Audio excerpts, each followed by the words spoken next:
नमस्कार, आप देख रहे हैं न्यूज 18 राजस्थान। मैं हूं आपके साथ मनुराज सक्सेना। शुरुआत कर रहे हैं बड़ी खबर के साथ। राइट टू हेल्थ बिल से जुड़ा हुआ बड़ा अपडेट ये कि चिकित्सा मंत्री प्रसादी लाल मीणा का इसमें बड़ा बयान आ गया है। 15 फरवरी को फिर प्रवर समिति की बैठक होगी। निजी अस्पतालों के बहिष्कार पर चिकित्सा मंत्री का बयान। सरकारी ढांचा पूरी तरह से तैयार है। सुप्रीम कोर्ट के फैसले के अनुरूप बिल लाया जा रहा है। WHO की गाइडलाइंस के अनुरूप ही बिल ला रहे हैं। जो गाइडलाइंस की पालना नहीं करेगा वो भुगतेगा। तो एक तरीके से चेतावनी सीधे सीधे निजी चिकित्सकों को, जो चिकित्सक लगातार मोर्चा खोले हुए हैं राइट टू हेल्थ बिल के खिलाफ। बड़ा अपडेट ये कि चिकित्सा मंत्री प्रसादी लाल मीणा का बयान आ गया। उनका कहना है कि 15 फरवरी को फिर प्रवर समिति की बैठक होगी और जो बिल ला रहे हैं वो WHO की गाइडलाइंस और जो सुप्रीम कोर्ट ने नियम बनाए हैं उनके मुताबिक ही हम ला रहे हैं। सुप्रीम कोर्ट का आदेश फैसला है बंगाल सरकार के संबंध में, उसी के अनुरूप हम राइट टू हेल्थ बिल ला रहे हैं। जनता को अधिकार दे रहे हैं कि उनके कोई भी इमरजेंसी हो उसमें उनको इलाज कराने का कोई भी हॉस्पिटल हो। 10 बेड का हमने हॉस्पिटल को कहा है। 10 बेड वाला अस्पताल किसी भी इमरजेंसी में किसी भी पेशेंट को मना नहीं कर सकता है, वो इलाज करेगा ही करेगा। निश्चित रूप से WHO की जो गाइडलाइन है इमरजेंसी की, उसी के अनुरूप बिल ला रहे हैं। उसके खिलाफ कुछ भी नहीं कर रहे हैं। WHO की गाइडलाइन का सब डॉक्टर्स को, चाहे प्राइवेट है सरकारी, सबको पालन करना होगा। पालन नहीं करेगा वो भुगतेगा। सौरभ गृहस्थी हमारे संवाददाता जयपुर से इस खबर पर जुड़ गए। सौरभ, क्या माना जाए, इस बयान के माने क्या निकाले जाए? क्या ये एक तरीके से चेतावनी है तमाम चिकित्सकों को कि हम जो बिल ला रहे हैं वो सही है, आप ही को झुकना होगा? किस तरह से देखें? जी बिल्कुल, देखिए एक बात तो स्पष्ट हो गई है कि सरकार की मंशा पूरी तरह से राइट टू हेल्थ बिल को लाने को है और इसी सत्र में ये बिल लाया जाएगा। चिकित्सा मंत्री का जिस प्रकार का बयान सामने आया उससे यही बात स्पष्ट हो रही है। साथ ही दो बातें मुख्य रूप से चिकित्सा मंत्री ने कही है कि एक तो चिरंजीवी योजना का जिस प्रकार का बहिष्कार हो रहा है उसमें उन्होंने साफ तौर पर कहा है कि पूरी तरह से सरकारी ढांचा जो है वो तैयार है मरीजों का इलाज करने में। ऐसे में किसी प्रकार की दिक्कतें प्रदेश के मरीजों को नहीं आएंगी।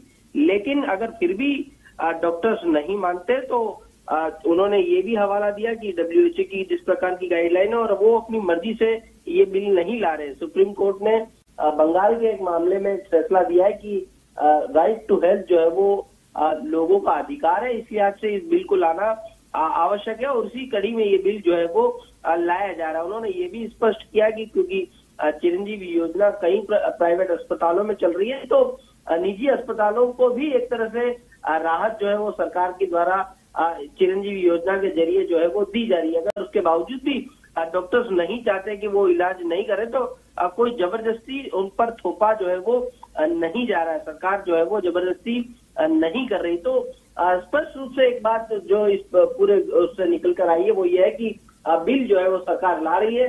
अगर डॉक्टर विरोध करते हैं तो करते रहे, लेकिन उनकी मंशा स्पष्ट है कि बिल जो है वो लाया जाएगा। लेकिन सौरभ, स्टैंड क्लियर है सरकार का कि इसी सत्र में बिल लाएंगे, लेकिन वो ड्राफ्ट कैसा होगा ये अपने आप में महत्वपूर्ण हो जाता है। डॉक्टर्स के जो कंसर्न है क्या उसमें शामिल किए जाएंगे? क्योंकि अब प्रवर समिति की बैठक 15 फरवरी के लिए आगे बढ़ा दी गई है, तो आगे क्या होगा जरा ये भी बताइए। और ये मामला कैसे बढ़ता हुआ, किस तरह से, कहाँ जाता हुआ दिख रहा है? देखिए, डॉक्टर्स की बात जो है वो प्रवर समिति ने सुन ली है। बताया जा रहा है कि कुछ संशोधन करने के लिए सरकार जो है वो तैयार है। वो किस प्रकार के संशोधन है वो 15 फरवरी को जो है वो पता चल पाएगा कि प्रवर समिति के सदस्य, तमाम सदस्य किस प्रकार से अपनी बात रखते हैं, डॉक्टर्स की किस प्रकार की डिमांड्स है और आम जनता के हित में क्या कुछ किया जाता है। तो वो इन सभी चीजों की सर्वसम्मति ली जाएगी। जितने भी प्रवर समिति के सदस्य हैं उनकी बात सुनी जाएगी और फिर सर्वसम्मति से फैसला होगा। उसके बाद जो है वो बिल आएगा। तो डॉक्टर्स की बात जो है वो सुन ली गई है। हालांकि एक बात ये जरूर बताई जा रही है कि डॉक्टर इस बात को लेकर भी नाराज है कि जिस प्रकार की जिला स्तरीय पर और राज्य स्तर पर कमेटियां जो है वो बनाई जाएंगी, उसको लेकर विरोध जो है वो लगातार जारी है। तो अब देखना होगा कि जो प्रवर समिति की बैठक होगी उसमें क्या कुछ सामने आता है। शुक्रिया तमाम जानकारी हम तक पहुंचाने के लिए सौरभ। सरकार के 2 बिल जो है हम सुप्रीम कोर्ट की गाइडलाइंस, WHO की गाइडलाइंस के मुताबिक ला रहे हैं और इस मंशा से साफ हो जाता है कि इसी सत्र में सरकार इस बिल को लाने वाली है जिसका विरोध लगातार डॉक्टर्स कर रहे हैं। तो राइट टू हेल्थ बिल पर बड़ा अपडेट यह है कि प्रवर समिति का कार्यकाल बढ़ेगा। राइट टू हेल्थ बिल को लेकर जो समिति बनी थी, आज सदन में दरअसल प्रवर समिति की रिपोर्ट पेश की जानी थी, अब 7 तक बढ़ा गया है। इसका समय 31 जनवरी को 13 फरवरी तक इसका समय बढ़ाया गया था। तो प्रवर समिति का जो समय है वो बढ़ा दिया गया है। बड़ी खबर, इससे पहले 31 जनवरी था, उसे 13 फरवरी तक बढ़ाया गया। प्रवर समिति का फिर से कार्यकाल बढ़ेगा, इस तरह की जानकारी सामने आ रही है। क्योंकि अभी तक अंडरस्टैंडिंग नहीं बैठ पा रही है डॉक्टर्स और सरकार के बीच में राइट टू हेल्थ बिल को लेकर। मोर्चा जिस तरीके से चिकित्सकों ने खोल रखा है, पूरी तरह से ओपीडी बंद करके रखी थी, सड़कों पर उतरे थे और अब इसीलिए प्रवर समिति के कार्यकाल को बढ़ा दिया गया है। बढ़ते हैं आगे, बाड़मेर से बड़ी खबर है जहां पे टांके में गिरने से भाई बहन की मौत हो गई है। कल शाम को खेलने के दौरान टांके में गिरने से मौत हुई। पुलिस ने टांके से शवों को निकाला बाहर। मोर्चरी में दोनों के शव रखवाए गए हैं। सकरोड़ा गांव की ये दर्दनाक घटना सामने आई है।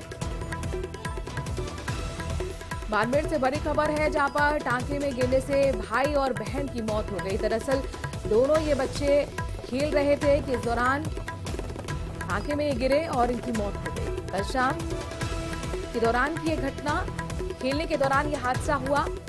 बाड़मेर से बड़ी खबर।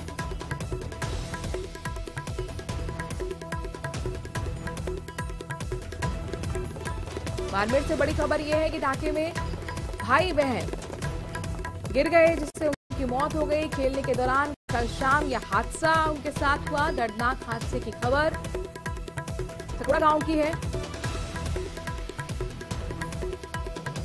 चलिए बढ़ते हैं आगे। प्रधानमंत्री नरेंद्र मोदी ने आज बेंगलुरु में यलहंका के वायु सेना स्टेशन में एरो इंडिया 2023 के 14वें संस्करण का उद्घाटन किया। इसमें 80 से ज्यादा देश शामिल हुए। इस दौरान उन्होंने एरो इंडिया 2023 पर स्मारक डाक टिकट भी जारी किया। पीएम मोदी ने कहा कि नई ऊंचाई नए भारत की तस्वीर है। ये आयोजन भारत के बढ़ते हुए दायरे की तस्वीर है। तो कार्यक्रम के दौरान रक्षा मंत्री राजनाथ सिंह ने कहा, हमारे रक्षा क्षेत्र ने कुछ वर्षों में एक लंबी यात्रा तय की है। इस यात्रा में रक्षा क्षेत्र ने सफलता के कई पड़ाव पार किए जो आगे चलकर इस क्षेत्र में मजबूती का स्तंभ बने हैं। तो एशिया के सबसे बड़े एयर शो की 6 तस्वीरें आप देख रहे हैं जहां पर आपको बता दें कि 98 देश ने हिस्सा लिया है और कई देशों के रक्षा प्रमुख, रक्षा मंत्री भी मौजूद रहे। इस एरो शो का उद्घाटन जो है प्रधानमंत्री नरेंद्र मोदी ने किया और ये भारत की ताकत भरी तस्वीर सामने रखा है।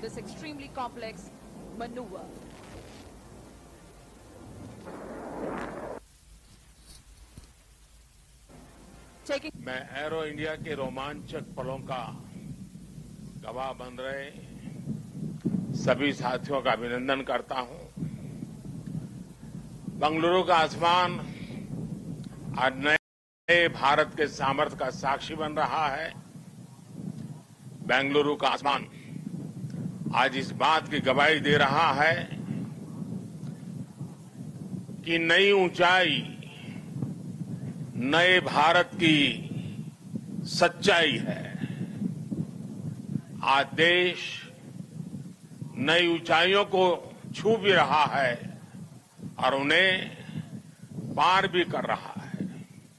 साथियों, एरो इंडिया का ये आयोजन भारत के बढ़ते हुए सामर्थ्य का उदाहरण है। इसमें दुनिया के करीब 100 देशों की मौजूदगी होना दिखाता है कि भारत पर पूरे विश्व का विश्वास कितना बढ़ गया है। देश विदेश के 700 से अधिक एग्जीबिटर्स इसमें अपनी भागीदारी कर रहे हैं।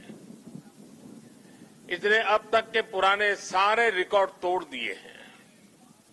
इसमें भारतीय एमएसएमईज भी हैं, स्वदेशी स्टार्टअप भी हैं और दुनिया की जानी मानी कंपनियां भी हैं। यानी एरो इंडिया की theme the runway to a billion opportunities, जमीन से लेकर आकाश तक हर तरफ नजर आ रही है। विश्व के राजनीतिक और आर्थिक मानचित्र पर हमारा देश आपके नेतृत्व में पिछले कुछ वर्षों में बड़े मजबूती के साथ उभर कर सामने आया है। Arrow India arrow space sector का शोकेस है, जिसकी दो इंपॉर्टेंट कैरेक्टरिस्टिक्स हैं, हाइट एंड स्पीड। यही दोनों गुण ऑनरेबल प्राइम मिनिस्टर की वर्किंग एवं पर्सनालिटी को डिफाइन भी करते हैं। Height of integrity and commitment for India, speed of decision making and delivering results. विश्व के आकाश में भारत एक ऐसे सितारे के रूप में उभरा है जो न केवल स्वयं जगमगा रहा है, बल्कि औरों को भी अपनी आभा से आलोकित कर रहा है। इन सबके पीछे अगर कोई प्रेरक शक्ति है तो वह है आपके आह्वान की शक्ति, आपके संकल्प की शक्ति और आपके लोक कल्याण के प्रति समर्पण की शक्ति। भारत की ताकत और शौर्य की तस्वीर आप देख रहे थे। बढ़ते हैं आगे, यूपी से खबर है जहां पर मेरठ में पतापुर इलाके में भयानक सड़क हादसे की तस्वीरें सोशल मीडिया पर वायरल हुई हैं। यहां एक ट्रक के ड्राइवर ने सड़क पर कार को कई किलोमीटर तक घसीटा। जानकारी के मुताबिक ट्रक का ड्राइवर नशे में था और सड़क पर ट्रक के सामने अचानक ये गाड़ी आ गई, जिसके बाद ट्रक के इस ड्राइवर ने इस कार को सड़क पर घसीट डाला। सड़क पर मौजूद एक शख्स ने इस दौरान इस पूरे घटना का वीडियो बनाया। बताया जा रहा है कि जिस वक्त कार को घसीटा गया उस वक्त कार के अंदर 3 से 4 लोग मौजूद थे। कार के अंदर सवार लोगों ने उसके अंदर से कूदकर अपनी जान बचाई।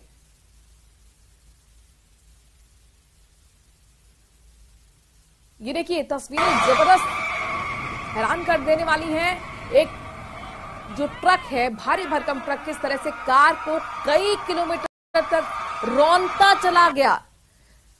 बताया जा रहा है कि जो ट्रक चालक था वो नशे में था और अचानक ये गाड़ी उसके सामने आ गई, जिसके बाद ये कार को घसीटता कई किलोमीटर तक चला गया। गनीमत हालांकि ये रही कि कार में करीब 3 से 4 जो लोग मौजूद थे उन्होंने कूदकर अपनी जान बचा ली।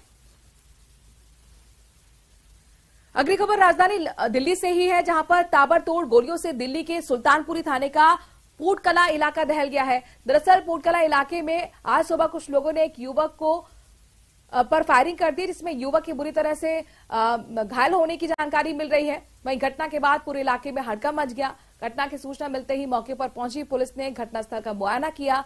घायल शख्स को नजदीक के ब्रह्म शक्ति हॉस्पिटल में भर्ती कराया गया। फिलहाल मौके पर मोबाइल क्राइम टीम है, एफएसएल की टीम है जो लगातार जांच पड़ताल कर रही है।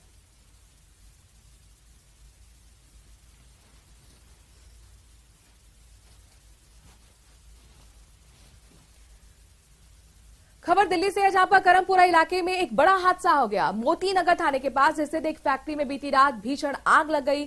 आग फैलता देख आसपास के लोगों ने इसकी जानकारी फायर ब्रिगेड को दी, पुलिस को दी। सूचना मिलने पर पहुंची फायर ब्रिगेड की टीम आग बुझाने में जुट गई, लेकिन आग इतनी भयंकर लगी हुई थी, इतनी बड़ी हो गई थी कि फायर टेंडर को मौके पर बुलाना पड़ा। कुल 27 फायर ब्रिगेड की गाड़ियां आग को बुझाने में जुटी। फिलहाल फायर ब्रिगेड की टीम ने कड़ी मशक्कत के बाद आग पर काबू पाया।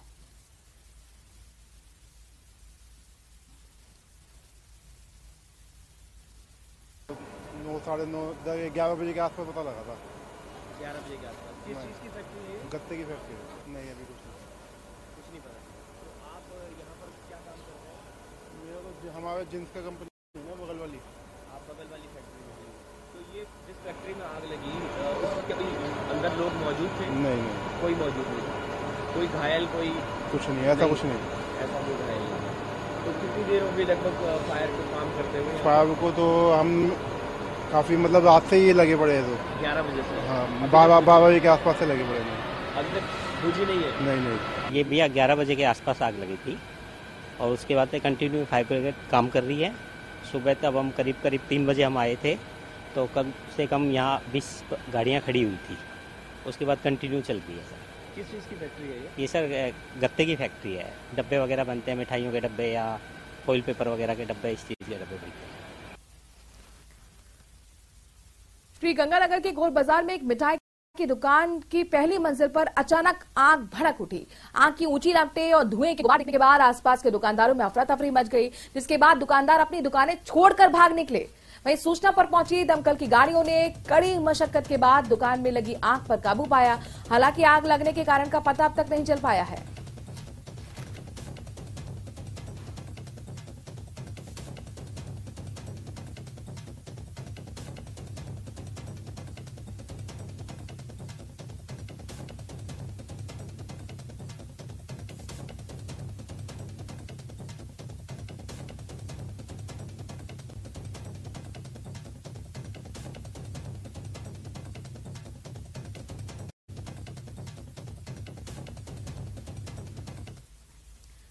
जयपुर में आज ऑटो चालक की मनमानी और साथ ही दादागिरी के विरोध में सिटी बस चालक और परिचालकों ने प्रदर्शन किया है। दरअसल चक्का जाम कर यहां पर अपनी बात रखी गई। बीती रात बस चालक के साथ ऑटो चालकों ने चाकूबाजी कर दी थी, घायल कर दिया था। साथ ही उनके जो लोग थे उनके साथ लूटपाट भी हुई थी। ऐसे में आज सभी सिटी बस चालकों ने एक साथ प्रदर्शन कर चक्का जाम कर दिया और बस चालकों को सुरक्षा मुहैया कराने की मांग की गई। मैं तली में मेरा मैटर हुआ था, मुझे मारा है। मैं थाने में 69 मेरी गाड़ी नंबर है 68 मैं जा रहा था, मुझे मारा। वहाँ पे उतार के गाड़ी में जबरदस्ती खींचा, नीचे बाहर खींचते मारा मुझे वहाँ। और मैं थाने में केस भी करा था, इसका कार्रवाई हुई कि नहीं पता नहीं है। इस तरह से आए दिन रात दिन हमारे झगड़ा होता रहता है। ऑटो वाले हमारा को गाली देते रहते हैं। हमारे स्टैंड पे हम बसें खड़ी करते हैं, वहाँ ऑटो खड़े कर देते हैं। तो आए दिन हमें कुछ आगे बोले उनको आगे खसकाओ, हमारा को गाली बकते रहते हैं, गालियाँ देते रहते हैं। तो फिर हमें कुछ करते हैं तो उनको वो हमारे मारपीट करते हैं। तो फिर हमें पुलिस प्रशासन के पास जाते हैं तो हमारी कार्रवाई नहीं करते पुलिस विभाग।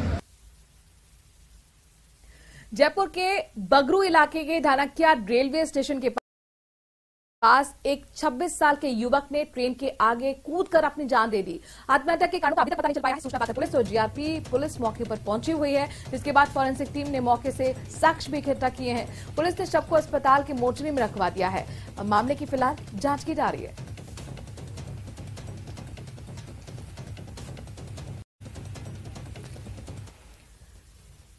भिलवाड़ा में मानवता को शर्मसार करने वाला मामला सामने आया है। यहां पर एक 50 साल की महिला के साथ गैंगरेप किया गया है। महिला रात के समय खेत में रखवाली कर रही थी जब उसके साथ ये घटना घटी। पीड़िता के चिल्लाने पर आसपास के खेत में मौजूद लोग भी पहुंचे, लेकिन आरोपियों ने उनके साथ भी मारपीट की। वहीं मामले में चौंका देने वाली बात यह है कि रेप करने वाले सभी आरोपियों की उम्र 25 साल के आसपास की है। पीड़िता ने थाने में मामला दर्ज करवाया है, जिसके बाद पुलिस आरोपी की तलाश में जुटी हुई है।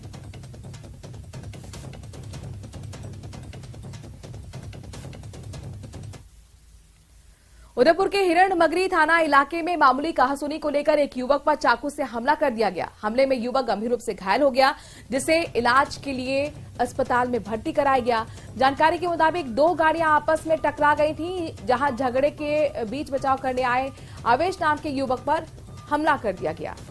फिलहाल पुलिस ने घायल के बयान पर मामला दर्ज कर लिया है।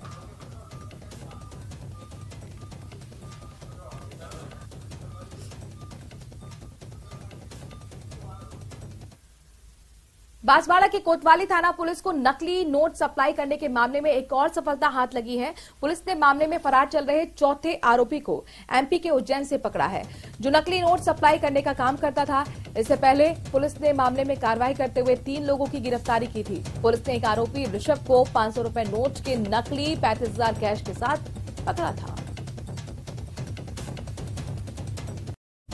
इस मामले में राजेंद्र सिंह राव निवासी हाउसिंग बोर्ड और नजमा भी एक महिला निवासी प्रतापपुर, इनको गिरफ्तार किया गया था। कुल 3 गिरफ्तारी पहले हो चुकी है। इस मामले में अनुसंधान अधिकारी द्वारा उज्जैन से इसमें जो कनेक्शन था, जिसके यहाँ से फरहान नाम के लड़के से ये नोट लेकर के आए थे, उस फरहान खान को गिरफ्तार किया गया और उसको पीसी रिमांड पर लेकर के अनुसंधान और पूछताछ जारी है। और फरहान उक्त नोट मुरादाबाद और भोपाल की तरफ से लाया था, तो इस संबंध में आ गया। बड़ी खबर जोधपुर से, जहां पर युवक की बेरहमी से पिटाई की गई है। युवक की पिटाई का वीडियो वायरल हो गया है। गले पर पैर रखकर युवक को पीटा गया। वीडियो वायरल होने के बाद पुलिस भी हरकत में आई। फिलहाल बदमाशों की पुलिस ने तलाश शुरू कर दी है। देखिए आप वीडियो जो वायरल हो रहा है आपकी टीवी स्क्रीन पर, जिस पर गले पर पैर रखकर किस तरह से लोग जो है युवक को पीट रहे हैं, मार रहे हैं। हालांकि अब ये वीडियो वायरल हो चुका है और अब पुलिस ने इस मामले का संज्ञान लिया है। फिलहाल जो बदमाश दिखाई दे रहे हैं उनकी तलाश पुलिस कर रही है। आखिरकार इस युवक की पिटाई क्यों हुई ये अभी तक सामने नहीं आया, लेकिन बुरी तरह से इस युवक को पीटा गया है। इसके गले पर पैर रखकर ये युवक पीटते रहे। कई लोग आसपास सिर्फ तमाशबीन बने रहे। ये तस्वीर आपको हम जयपुर की दिखा रहे हैं, जहां पर युवक की बेरहमी से पिटाई का वीडियो अब वायरल हो चुका है। आप देखिए किस तरीके से दो लोग जो हैं वो युवक के साथ मारपीट करते हैं। चंद्रशेखर हमारे संवाददाता इस खबर पर जुड़ गए हैं। चंद्रशेखर, आखिरकार कौन ये लोग थे, क्यों पीट रहे थे, अब तक क्या हुआ है इस मामले में कार्रवाई के रूप में? देखिए मनु, बात करें तो ये घटना जो है रविवार की बताई जा रही है। रविवार को एक युवक का मामूली बात पर विवाद हुआ, उसके बाद कुछ युवकों ने मिलकर उसके साथ बेरहमी से मारपीट की। कुछ युवक उसके गले पर पैर रखकर खड़े हो गए, जिससे वो उनके काबू में आ गए और दूसरे युवक जो है बैग से पिटाई करते हुए नजर आ रहे हैं। सोशल मीडिया पर आज ये वीडियो वायरल हुआ। उसके बाद पुलिस जो है हरकत में आई और इन बदमाशों की तलाश में जुटी है। इस तस्वीर के जरिए दो चीजें स्पष्ट दिखाई दे रही है। पहला तो ये कि अब बदमाशों में जो है पुलिस का खौफ कहीं पे बचा शेष नजर नहीं आ रहा है। बेखौफ बदमाश किस तरह से खुलेआम सड़क पर एक युवक की पिटाई करते नजर आ रहे हैं। वहीं अपराध के शहर जोधपुर की अपराध आंख हो गई है, यह वीडियो यह भी जाहिर करता है। लोग तमाशबीन बने वीडियो बना रहे हैं, कोई भी उसे बचाने के लिए आगे आता नजर नहीं आ रहा है। कहीं ना कहीं इंसानियत भी कहीं ना कहीं दम तोड़ती नजर आ रही है। जी शुक्रिया चंद्रशेखर, तमाम जानकारी हम तक पहुंचाने के लिए। तो युवक की कहानी सुनी इन दूसरे युवकों से हो गई थी, जिसके बाद इन युवकों को इतना गुस्सा आया कि बैल से पिटाई की। एक युवक उसका गले पर पैर रखकर खड़ा हो गया।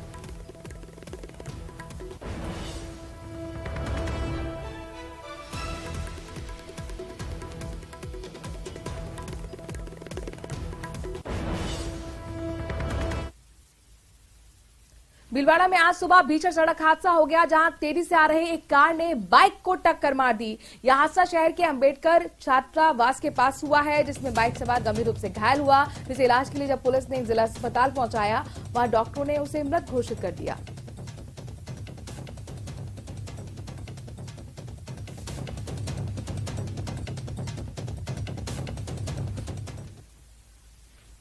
कोटा शहर के चंबल रिवर फ्रंट पर दुनिया का सबसे बड़ा घंटा लगाने की तैयारी पूरी कर ली गई है। इस घंटे को ढालने के लिए जयपुर से 3 टुकड़ों में फाइबर लगाया गया है।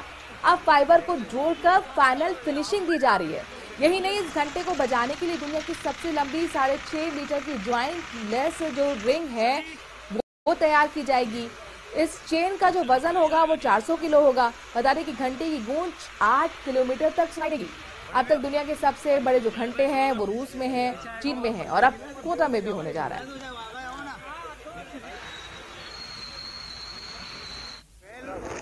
अष्टधातु से बनेगा।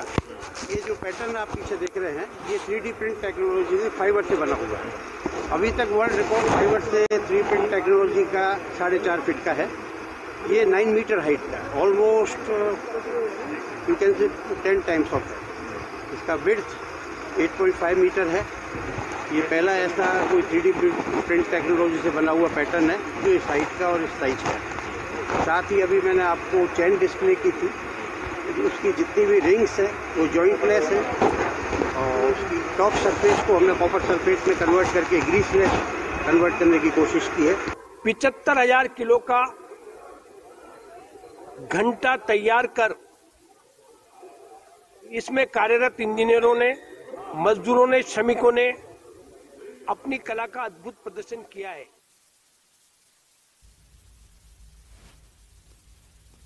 चलिए अब आपको दिल्ली मुंबई एक्सप्रेसवे की सैर कराते हैं। दिल्ली मुंबई एक्सप्रेसवे के संचालन की शुरुआत हो गई है। वाहन एक्सप्रेसवे पर सरपट दौड़ रहे हैं। जैसे ही लोगों ने आज पहले दिन इस एक्सप्रेसवे का उपयोग किया तो लोगों में खुशी का माहौल देखा गया। इस दौरान लोगों ने इस एक्सप्रेसवे को यातायात के साथ साथ आर्थिक विकास की धुरी बताया।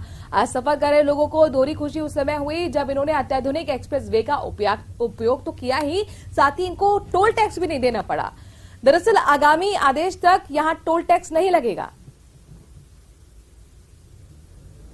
बहुत अच्छा है, कोई तरह की दिक्कत नहीं है और जयपुर जा रहा हूँ। कितने टाइम में पहुँच गए यहाँ पर आप? सर मैं 1 घंटा 20 मिनट में अलवर से यहाँ आ गया। काफी अच्छा रहेगा। बहुत अच्छा। देखिए इंफ्रास्ट्रक्चर के मामले में बहुत बेहतरीन है, बहुत सुंदर है। थोड़ी सी अभी जैसे पेट्रोल पंप नहीं है, हवा भरने का साधन नहीं है, वो चीजें सरकार को करनी होंगी। अन्यथा इस वक्त जहाँ तक एक्सप्रेसवे की चलने की क्वालिटी का सवाल है, बेहतरीन, मैचलेस। मतलब मैं ये कहूंगा कि हम लोग विदेशों के बराबर हैं इस चीज में आज की तारीख में। मैं दिल्ली से आ रहा हूँ सर। किस तरह का एक्सपीरियंस रहा? बहुत बढ़िया एक्सपीरियंस है, बहुत ही अच्छा और बहुत ही स्मूथली हम लोग इस रोड पे आए हैं। रोड बहुत अच्छी है और बड़ा स्मूथली, हमको कहीं कोई ब्रेक लगाने की जरूरत भी नहीं पड़ी कोई डिस्टरबेंस भी नहीं है। बीच में जो रेस्ट हाउस बनाए वो भी बहुत अच्छे बनाए हुए हैं, वेरी नाइस प्लेस है वो भी सब, और बड़ा अच्छा एक्सपीरियंस है। टाइम बचा होगा? टाइम बहुत बच गया, इवन पेट्रोल भी काफी बच रहा है, और वैसे हाईवे बहुत शानदार है। तो एक्सप्रेस वे पर सफर करने वाले लोगों की आप प्रतिक्रिया सुन रहे थे, काफी वो खुश नजर आ रहे हैं। फिलहाल इस बुलेटिन में इतना ही, बाकी खबरों के लिए बने रहिए न्यूज़ 18 राजस्थान के साथ।